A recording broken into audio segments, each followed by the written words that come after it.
Support for WUWM podcasts comes from Johnson Financial Group, helping customers build financial plans around their unique goals for over 55 years. More at johnsonfinancialgroup.com. Johnson Bank and Johnson Wealth Inc. are Johnson Financial Group companies. From 89.7 WUWM, Milwaukee's NPR, this is Lake Effect. I'm Audrey Nowakowski. Today, we'll tell you about changes coming again to Milwaukee County's transit system due to a budget gap. There will be 5 routes that will be shortened on one end with a few frequency reductions in the schedule starting this weekend. Then we'll learn about MMSD's green infrastructure work and how it's helping to keep our waterways clean.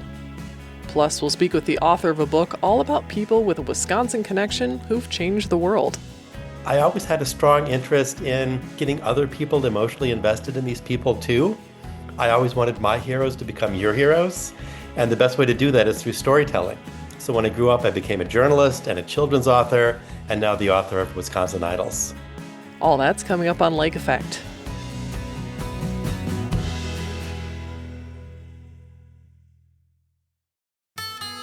This is Lake Effect from 89.7 WUWM, Milwaukee's NPR. I'm Audrey Nowakowski. Thanks for joining us. Starting this weekend, the Milwaukee County transit system will shorten some routes at the edges of its ridership area. Riders will also need to wait longer for their buses at some stops. That's because the Milwaukee County transit system reduced service to some routes to help deal with a $14 million budget deficit. You may remember that bus fares went up by 75 cents at the beginning of this year.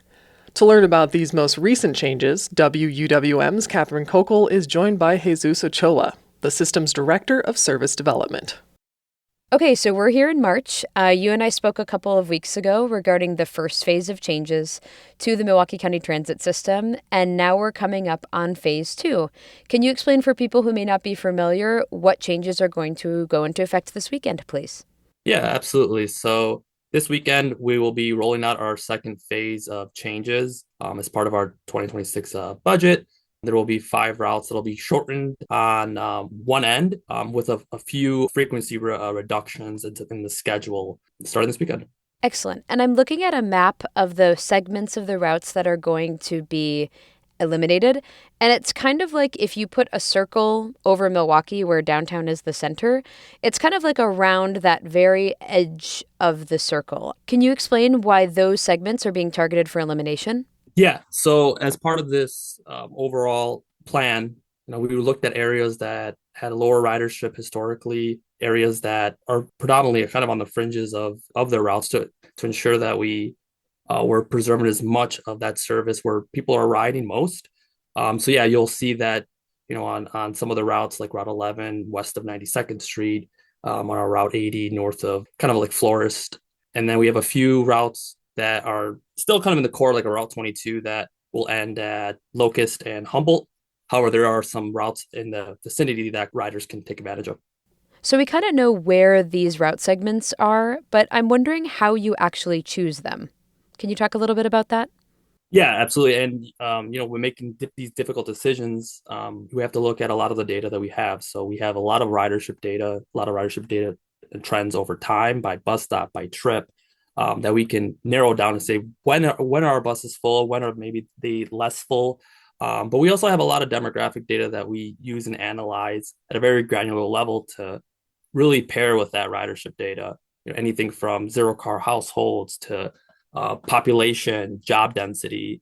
You can even break down those population densities by subtypes, right? So you have persons with disabilities, perhaps seniors, youth. We use all of that information to ensure that when making these difficult decisions, we're impacting the least amount of people. We never want to, impact our riders, but when we're making these decisions, we have to really ensure that we're serving as many people as possible, and also looking at options that may be in the area. So if there's duplicative service, or maybe there's a route that's nearby that can get riders to a similar destination, those are the types of things that really went into this to ensure that we're doing this as equitably as possible.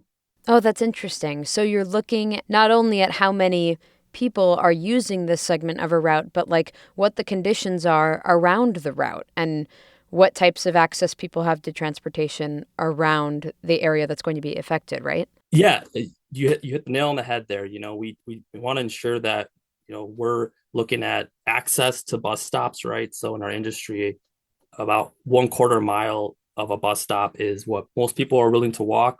Some of us can walk a little further and some of us can walk a little less. So really using that demographic data, ensure that perhaps a senior that may not be able to walk as far as someone that might be a little younger. So we look at all that information to really help us paint the picture of ensuring that we're serving as many of our community as possible. And when we're making these difficult decisions, we want to minimize that impact as much as possible. When we spoke in January, we talked a little bit about the reason for these changes. And bus riders will know that the base fare has also increased this year. It's probably a little too early to see any major data in ridership changes, but these changes are as a result of a $14 million gap in the county transit system's budget. And our county transit system is unique in the sense that it doesn't have a dedicated funding source. And so I know you specialize in routes for this system. How do you continue to serve people while you're also dealing with budget gaps? Obviously, the ideal situation in transit is that buses come quickly and they are regularly available. Absolutely, yeah. And frequency is we know that the more frequent route is, the more likely riders are going to ride it. So for us, we want to preserve as much of that network as possible. We all have different starting points and ending points. So whenever we're planning for situations like this, we want to ensure that we're looking at it in a way that we're minimizing the impact to our riders and looking for areas where perhaps there's duplicative service or service nearby that can get a rider in close proximity to what could be reduced or eliminated in this case.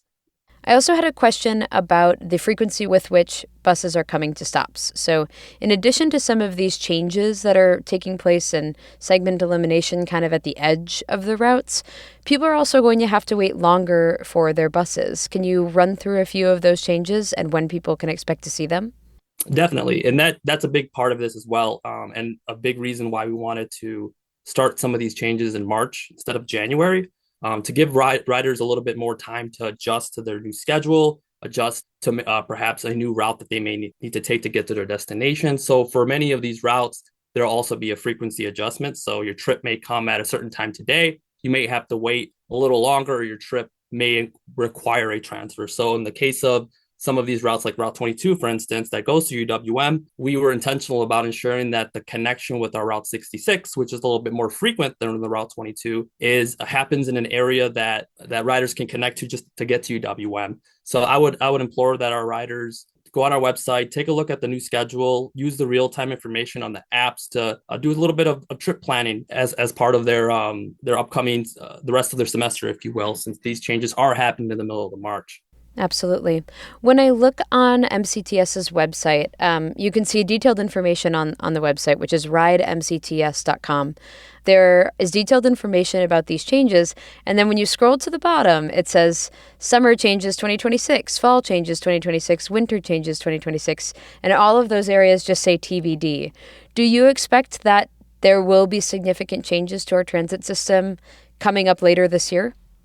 So as part of all these changes that are happening, my team is taking a look at, how are these impacting our riders, right? We're hearing from riders now, we're hearing from riders from the January changes. So as more data comes in, we'll be looking to see where can we make changes within our budget. Although it is TBD right now, our team is working diligently to see where we can make improvements within our means. And I will mention that although there are potential changes to routes and schedules coming up later this year, TBD, as you say, the system has confirmed that there will not be another change in fares this year. That's my understanding, correct? That is correct, yes. Okay. Well, the little piece of bright side news is that there were 25 new bus shelters that were kind of plopped all over the map throughout the winter season. Are there any other good pieces of news that you'd like to share? Yeah, definitely the 25 shelters. If you see them, we haven't had shelters in a while, so we're really excited. They have our logo on there. There's a nice little blue awning on these, and they're distributed across the county. High ridership areas where there's lots of transfers, lots of activity. So you may see a few out there and say, "Oh, that looks new." Well, it is. It's brand new for us, and we're also very excited about our new bus signs. So we call them internally blades, but they are the signs that have the routes on them. What you'll notice about those is that they are branded similarly to our new bus colors, but you can also see them at night, which was a key part for our bus drivers to really be able to visually see them, especially when we have snow in Wisconsin. Sometimes our old bus signs could get covered with snow, making them not legible. The ID on those new signs is very large, and then we have a QR code as well on those signs. So we're really excited about both of those infrastructure pieces. Okay, I've actually noticed a few of those signs in my neighborhood, and I know I'm a bus nerd, and I get that, but I was walking the dog, and I was like, wow, that bus sign looks really nice. So at least one person has taken notice of the new bus signs. Awesome. No, we're really happy about them, and you'll be seeing more of the old ones being phased out over the course of this year. Oh, exciting news. So there are always silver linings in the world of transit. Well, thanks so much for speaking with me about this today. It's really important information. I will take this moment to say that updated route information is available on WUWM's website, that's WUWM.com, as well as the transit system's website, that is ridemcts.com. Thanks so much for speaking with me today. Thank you.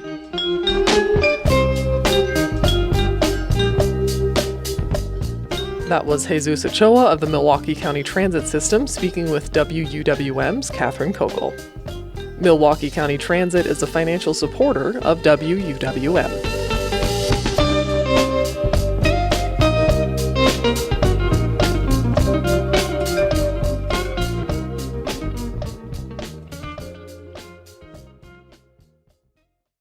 Climate change has ushered in more erratic weather, including unexpected downpours, like what we saw last summer.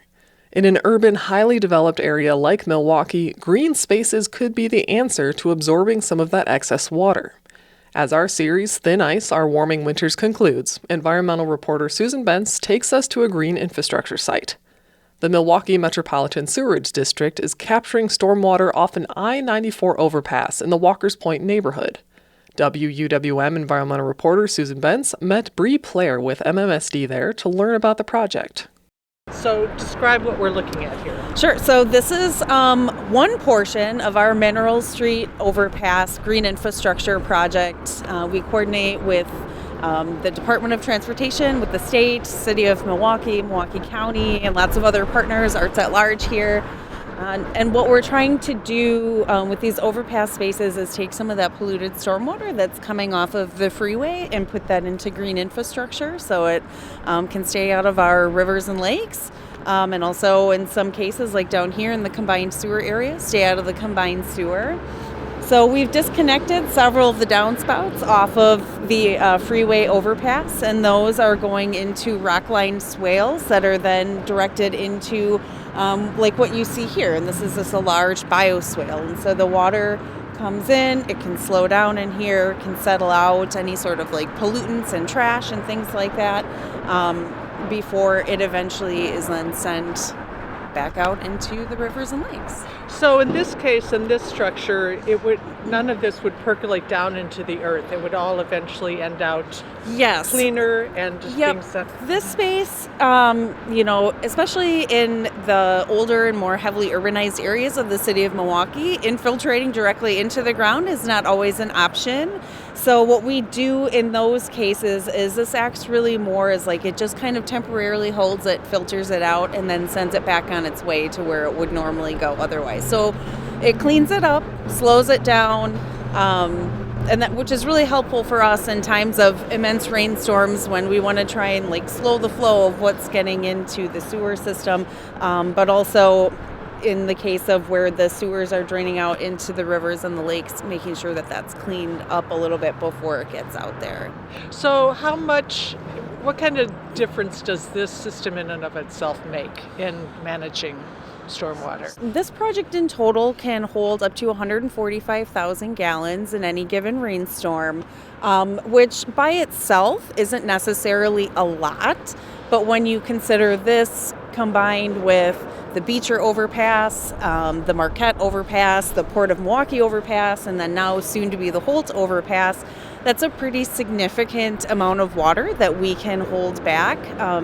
And along with all of our other green infrastructure projects that we have, that's kind of the nice thing about green infrastructure is that it's not like a lot of the other projects we have that are just these, big giant holding areas. These are more of a distributed network of smaller projects that really aim to just try and manage that water where it's falling, rather than be these sort of like huge projects that we have.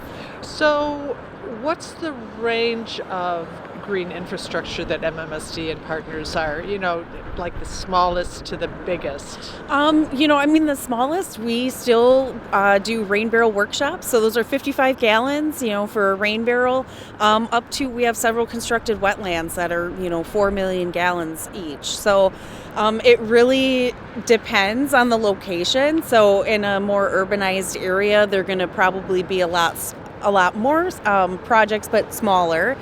So we, a lot of bioswales and city medians, things like that, permeable pavers and parking lanes, or like the permeable pavers we see here in this square.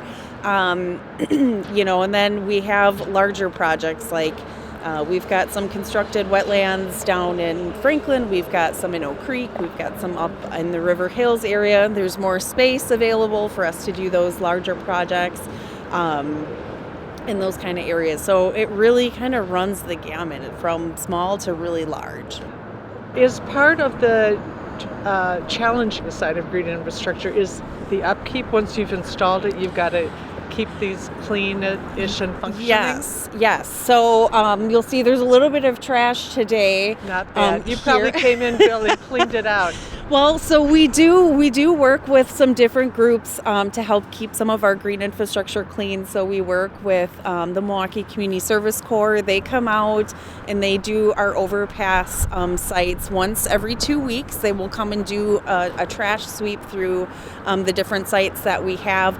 The city of Milwaukee has done a really excellent job at maintaining the green infrastructure that they have put in. So they also have contracts for folks to come in and manage their bioswales, so taking trash out of them, replacing plants and things like that if needed. But it's definitely something that has to be done on a regular basis, especially in an urban area. We're going to expect to see trash and debris and some things like that. So that's a fairly simple thing to do on a regular basis. Things like permeable pavement, they have to be vacuumed every once in a while. The drains and things like that, clear them from leaves and other debris.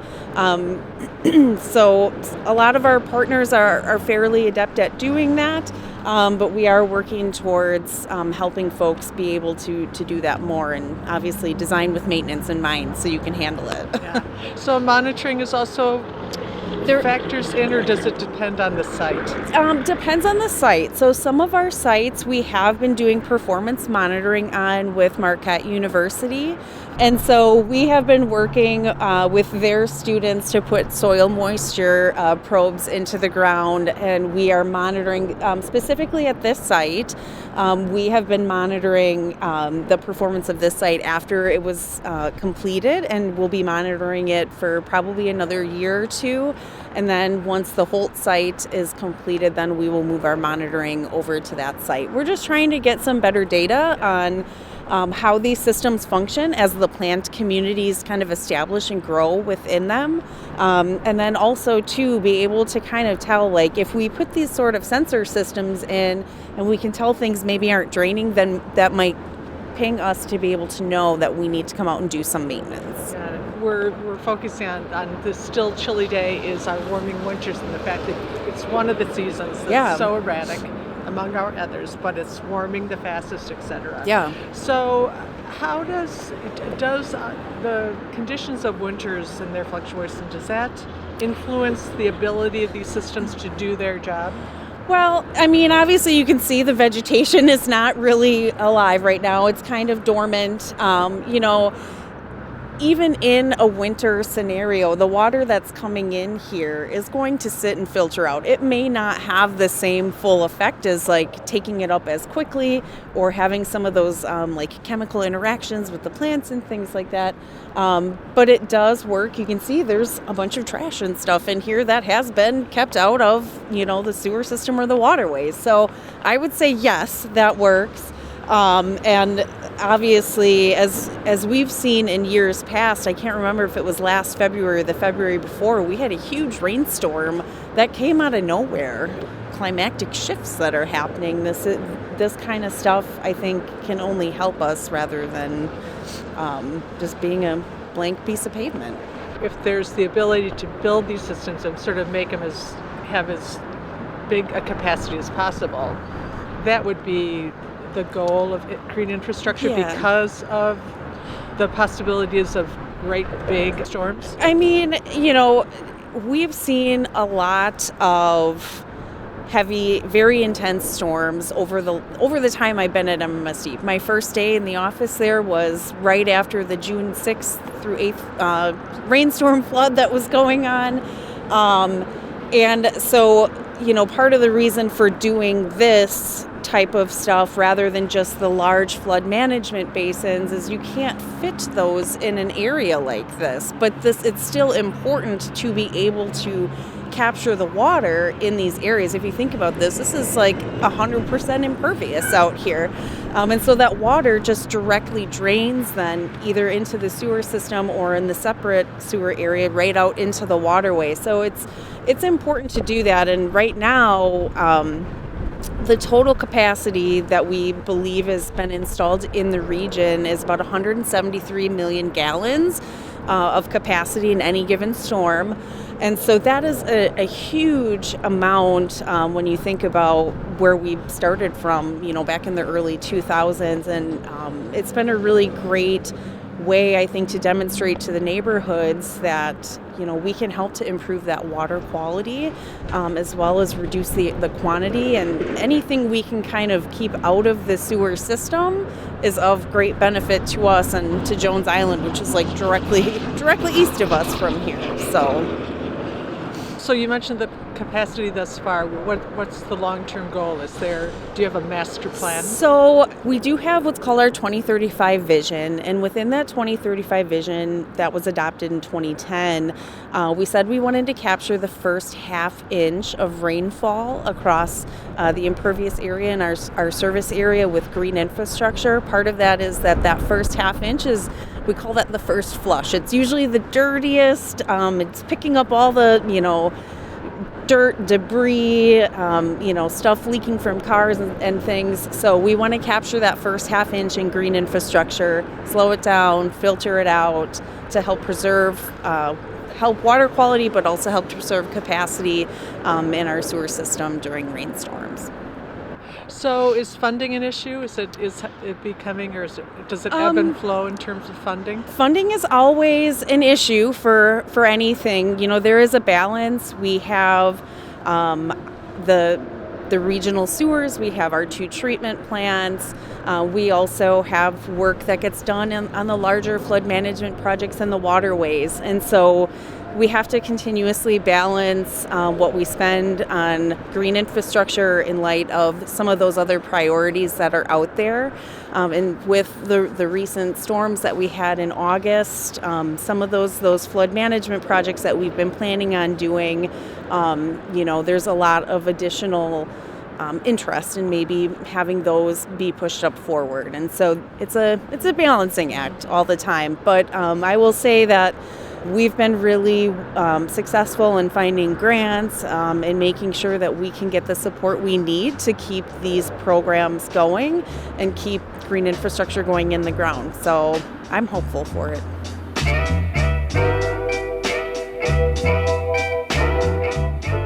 Bree Player directs MMSD's Integrated Water Management Program. She spoke with environmental reporter Susan Bentz at an overpass green infrastructure project in the Walker's Point neighborhood for WUWM's Thin Ice series. You can find more of that reporting at WUWM.com. Lake Effect is available as a podcast so you can listen when you like. Find it wherever you get your podcasts, then subscribe, download, and listen on demand. Female conga drummers are making their mark in the traditionally male-dominated field of percussion, including here in Milwaukee. We'll meet one of them in about 15 minutes. But first, from musicians, activists, artists, and athletes, we'll learn about Wisconsin idols that have had an impact far outside of the Badger State. That's coming up next on Lake Effect on Milwaukee's NPR.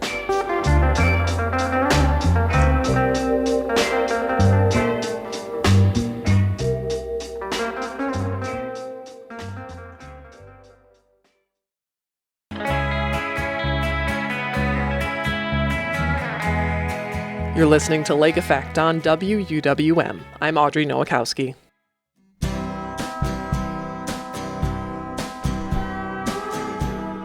Georgia O'Keeffe, Chris Farley, Orson Welles, Kareem Abdul-Jabbar. These might be local names you're well familiar with. But how about the Beatles, Joni Mitchell, or Jackie Robinson?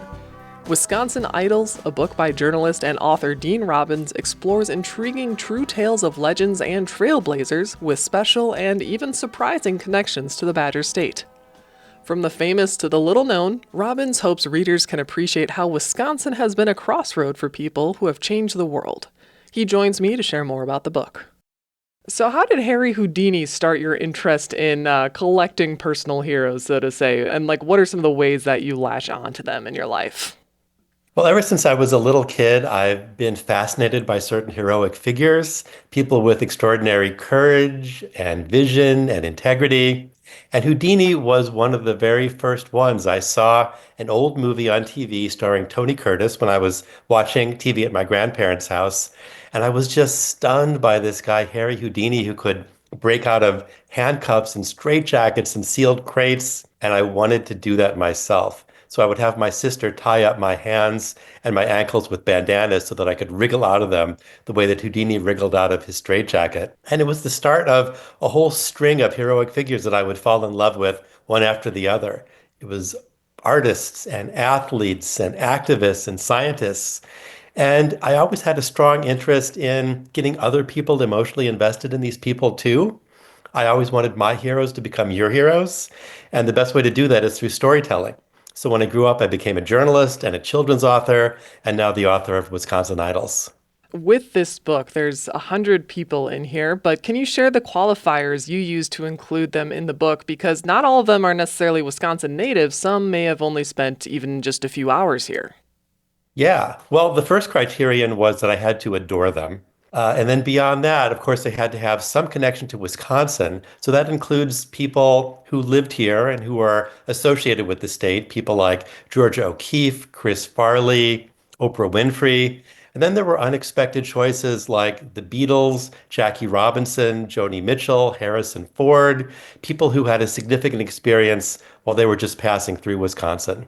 Also, they had to be transformative figures. I didn't want this to just be a regional book. I wanted it to be about world-changing figures who had some connection to the state. And then finally, the last criterion was they had to have an interesting story that was little known and that I thought would be fun to tell and that would surprise and delight readers. Yeah, so let's get into some of these people and stories from Wisconsin Idols. And I want to start with Hattie McDaniel, which people may not assume or automatically think of.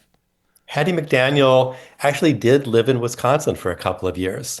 She was a singer. She was starring in the show Showboat, and she was touring through Milwaukee, and it was 1929. And while she was playing in Milwaukee in Showboat, the stock market crash happened, and she was out of a job. She had no money, so she was stranded in Milwaukee. And she got a job as an attendant at a ladies' washroom in a club called Sam Pick's Suburban Inn in Milwaukee. And one night during the late show, they needed someone to go on stage because someone hadn't shown up. And the manager said, anybody here know how to sing? Well, Hattie was known as the old pep machine. That was her nickname. She had this kind of never say die spirit, and she was a radiant performer. She got on stage, she sang a knock 'em dead version of St. Louis Blues, and suddenly she was the star of the show. So she starred there for 2 years, and patrons would say, why are you still in Milwaukee? Why aren't you in Hollywood? And she started to think, that same way herself. Like, why don't I give it a try in Hollywood? So she had ended up in Milwaukee with $25 in her purse, and she made her way into show business. She starred in some movies, and she starred in Gone with the Wind as the Mammy character, which now looks like a condescending portrayal to us, but she brought so much personality and dignity to the role, and she won an Oscar for it, and went on to try to elevate Black people in Hollywood in various movie, TV, and radio roles. While we're talking about actors, and because I'm a Star Wars fan, we have to talk about Harrison Ford. And I feel like Star Wars nerds know about his local connection here, but can you share a bit more about Harrison Ford's connection to Wisconsin? It is little known. So he was a student at Ripon College in the early 1960s. He was a terrible student. He slept through his classes. He was flunking out in his senior year. And in his last quarter, he knew he wasn't going to graduate. And he thought, what the heck? I'm going to try to get over my stage fright and take a theater class. So we starred in a production of The Skin of Our Teeth in Ripon's Red Barn Theater. He was wearing a fake mustache, and he loved it. And he thought, maybe I finally found my vocation. So to be sure, he signed up to do community theater that summer in Williams Bay, Wisconsin, at the Belfry Players Theater. And he was a little rough. He sometimes flubbed his lines, but he felt that he was maturing as an actor, and it gave him the confidence to head off to Hollywood and try his luck there. Now, from sci-fi to an actual astronaut, can you share a bit about Apollo 13 astronaut Jim Lovell and his connection to Wisconsin and Milwaukee here in particular? So I had a chance to interview Jim Lovell. He's one of the Wisconsin idols that I had a chance to talk to for the sake of the book.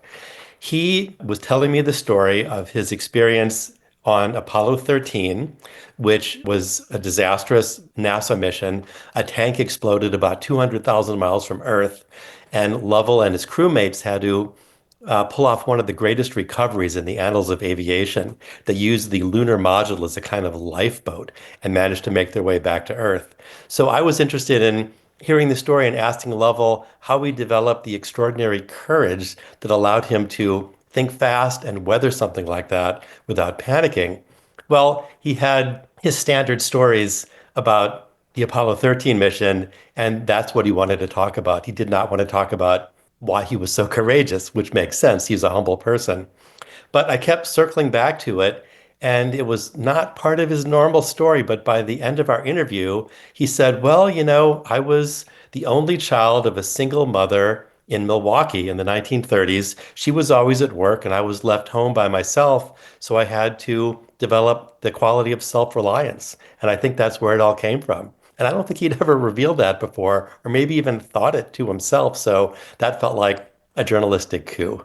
Yeah, a pretty amazing experience, especially to talk to someone who has such a impactful moment of history.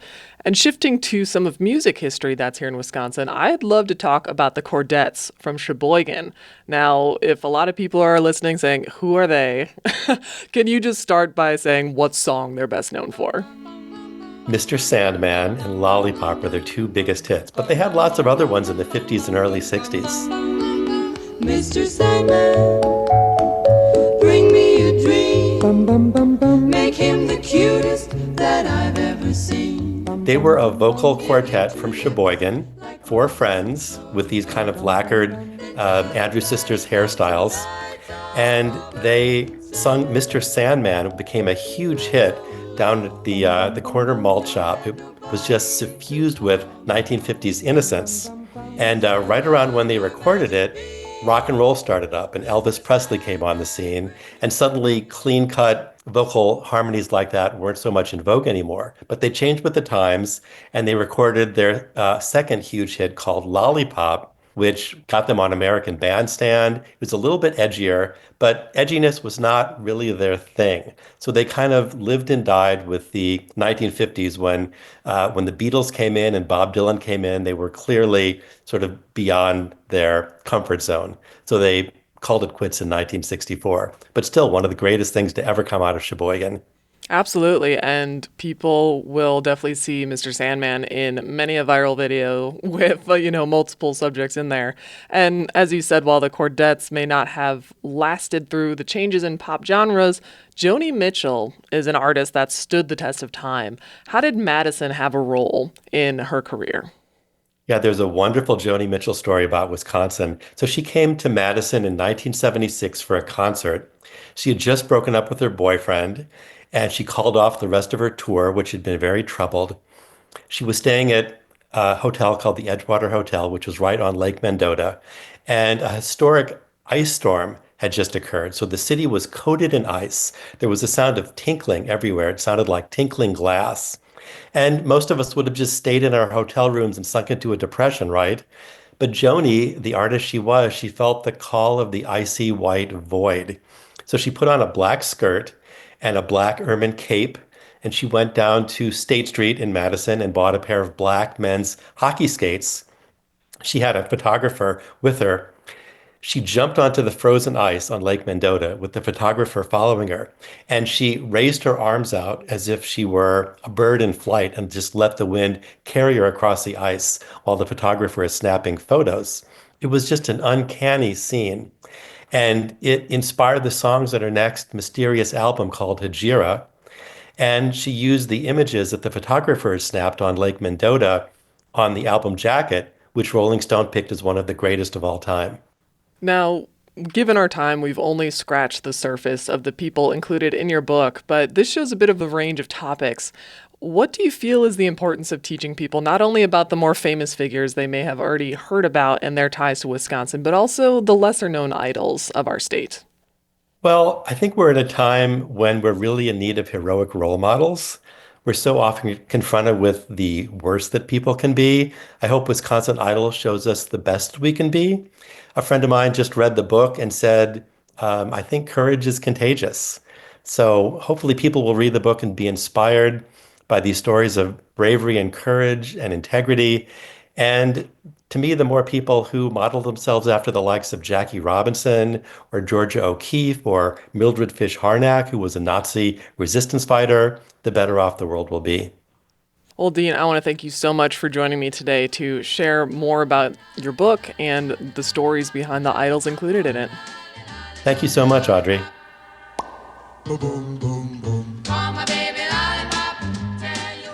Dean Robbins is the author of Wisconsin Idols, 100 Heroes Who Changed the State, the World, and Me. We spoke last year. We'll take one last break, and when we return, we'll meet a Colombian-born conga drummer who performs around Milwaukee. That's next on Lake Effect on Milwaukee's NPR.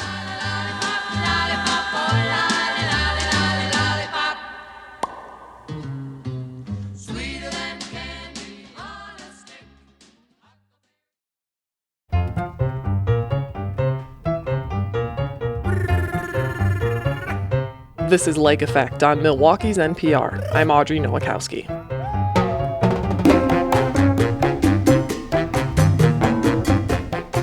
Congueras, or women conga drummers, are making their mark in the traditionally male-dominated field of percussion. That includes Milwaukee musician Bonnie Benavides. She immigrated from Colombia more than 2 decades ago and has been making music in rhythm sections and classrooms around the city. WUWM's Mayan Silver shares the story. You may have noticed Bonnie Benavides at concerts this summer. Sometimes she's the only woman in a sea of men. Sometimes she's at smaller gigs with 1 or 2 other musicians. Other days, she's teaching. But even when she's not doing any of those things, she's probably drumming. As you're talking in the studio, you were going to try to drum on the... I'm containing my hands quite a bit. I tell this to my students too, because, they have a drum in front of them and it's like impossible to talk. And I'm like, listen, I know because I go through this. I'm in meetings. I do it all the time. I'm at a restaurant, anywhere. It's always there. You're drumming. You're drumming is this constant. So I tell them, I'm like, I understand you, but let's, Let's tone down while I'm talking. Yeah, control our hands. All right, bajoneos, right hand. 1, 2, and go. Left hand, E. We're at Bembe Drum and Dance. It's a crisp October night. About a half dozen adult students are warming up on djembes and tambora alegres. One drum is from the Atlantic coast of Colombia, and the other, West Africa. They're very versatile.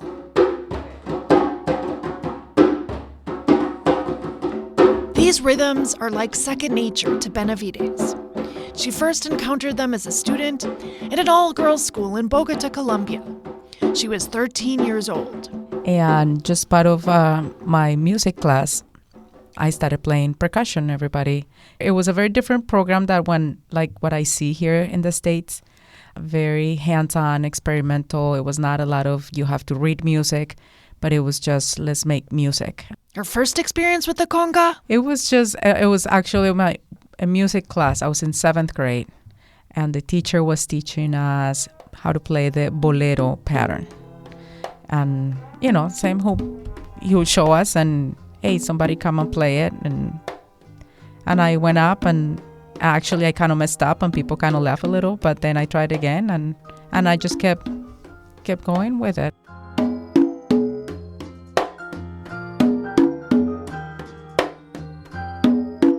She found her way into extra percussion lessons on Saturdays. There was a Cuban song group, there was a salsa group, Música Andina from the Andes, un grupo de gaita, which is Colombian from the northern coast. So just once the bug got in me, then it was like just playing, in any performance that would come for us. So fortunate, made great friends. I mean, for life, music does that. Sometimes you're the only woman on stage when there's a band. Mm-hmm. And, percussion especially can tend to be a pretty male-dominated sphere. And is it the same in Colombia, too? It is, yeah. At least when I was there, I experienced that a little bit. The beautiful thing was that I never saw it when I was learning or getting, into the music because we were all girls. Even though my teachers were both men, but they were just, you got to do this. I need somebody to, and I had uniform, so the skirt. So I have shorts under, get your congas in there, get a good sound, get your posture, It was always outside when I started to realize that, oh, wow, people are giving me the weird looks. Some of those weird looks happened for Benavides at a festival for gaita music that her teacher Gustavo would take her to.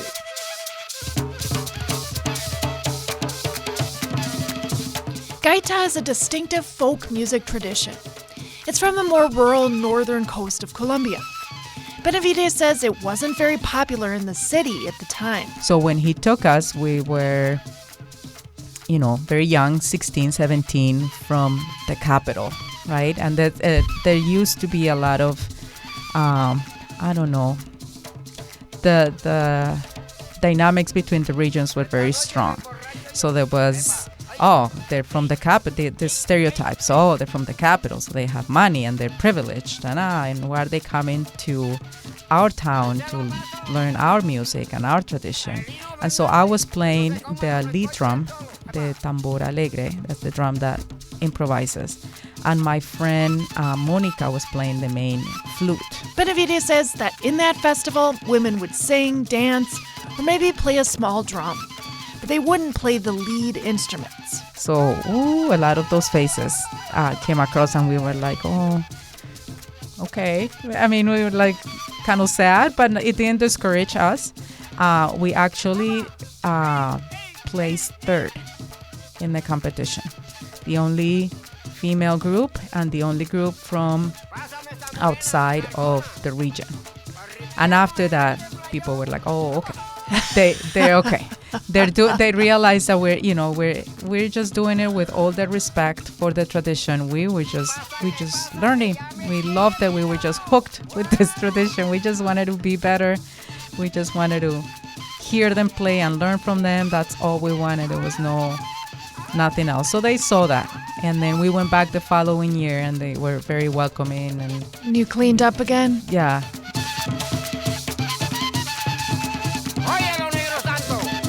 About 25 years ago, Benavides packed up her life and immigrated to the United States. Her sister was doing her master's at Carthage College in Kenosha and invited her to come check it out. Benavides liked it and stayed, bringing her drums with her. My alegre and my tambora and a maraca. And and kind of, I didn't touch that tradition for a while. I came to the States. I didn't speak English. So it took me, it was kind of hard realizing that I wasn't catching up to the language as quickly as I thought. So it took me about a year. And then I went to college at UW Parkside. But in the percussion program, it was mostly classical percussion. She says she was blessed to have jazz percussionist Dave Bayless as an instructor at Parkside. Because even though he didn't really play hand drums, he was very supportive. He was very excited to have me in the program. Like, we'll make it work. So at first, again, my music reading was not very, I could read rhythms, but I couldn't play marimba, I couldn't do any of those things. So he was very accommodating, very flexible. Any ensembles, he would have me play congas, even though everybody else was playing something else. So he made it work for me, and I had a lot of catching up to do. Benavides finished college and went on to a master's in ethnomusicology from Arizona State, studying the folkloric tradition of gaita that she had been steeped in Colombia. Then she came back to Milwaukee. I love the city. I like that it's close to Chicago, but it's not hectic like Chicago. There's a lot going on. There's a lot of opportunities to play. Benavides is co-director of Samba da Vida Milwaukee. It's an all-ages Brazilian samba troupe. And other local musicians and bands around Milwaukee seek her out. From Latin jazz fusion band De La Buena to a recurring gig she does with singer Darrell Biscara at Transfer Pizzeria Cafe.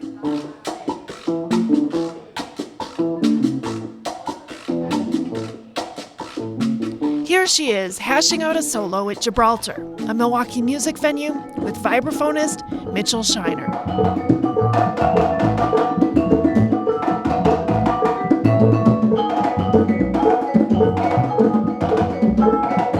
While Benavides sparkles on the congas and other percussion during a solo, she has a quiet power and humility. It's really necessary to be the backbone of a band. I ask her where it comes from, the humility. I don't know. I think it comes from my mom and my family. That's just, I just kind of want to do a good job with. If I'm on stage, I want to do a good job. It's not about me. I'm part of a group. I mean, if I'm doing a solo thing, sure, but I'm never up there by myself. I'm with other people. And while she's not soloing and keeping the beat, what's happening in her head? She's following the count. The moment it's happened, when I get really chill and loose and I'm in another planet, sure enough, I miss something, miss the break, miss the signal, like, oh. So it's trying to bringing it all in at the same time. And with all this crisscrossing the city on her way to teaching jobs or gigs, she spends a lot of time doing something else, driving. I bet if we had like a Where in the World is Boni Benavides? It would be pretty entertaining. Try to catch me. Right, I'm always driving somewhere. So I was going to ask you, what are you listening to? I sound like an old lady. I have Pandora. So I have my stations in Pandora. So I have a Ruben Blades station. And, with that, I get a lot of the salsa old school stuff. I have an Ivete Sangalo, which is from Brazil, station. So I get a lot of Olodum and Brazilian, Bahia. Carlinhos Brown comes in there all the time.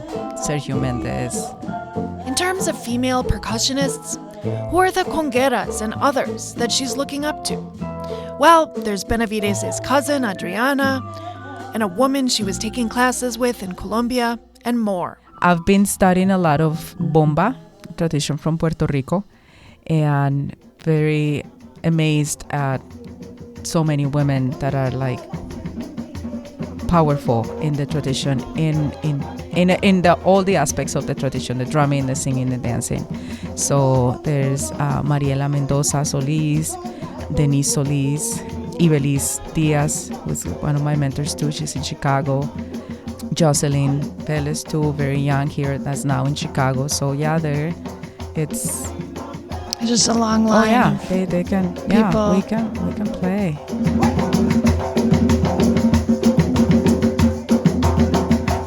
You said to a different reporter, if you're into it, you can make it happen. There are no limits, not age, not gender. Do you still believe this? Yeah, absolutely. I see it all the time with students, young and older students that come to Bembe that are just, all of a sudden they're looking for something and they find drumming and they realize same realization that I had when I was back in that little girl in high school that get up and played a pattern when the teachers asked if somebody wanted to come. They're like, oh, I think I can do this. And then the little spark gets there and then people just flourish, young and adults. I see it, the whole spectrum. She's creating sparks, one drum strike at a time. For Lake Effect, I'm Maayan Silver.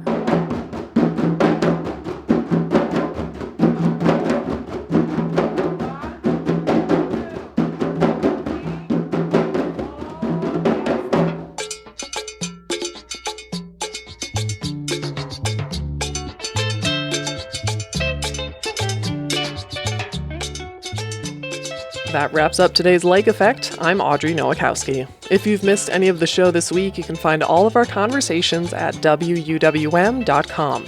If you'd like to take the show on the go, just download the Lake Effect podcast wherever you listen to your podcasts. Ahead of the 2024 election, WUWM invited a group of conservative-leaning voters to a roundtable discussion. Tomorrow on Lake Effect, we'll check back in with them to see what they think of the job President Trump has done in the first year of his second term. That's on tomorrow's show, but for today, thank you so much for joining us right here on listener-supported 89.7 WUWM, Milwaukee's NPR.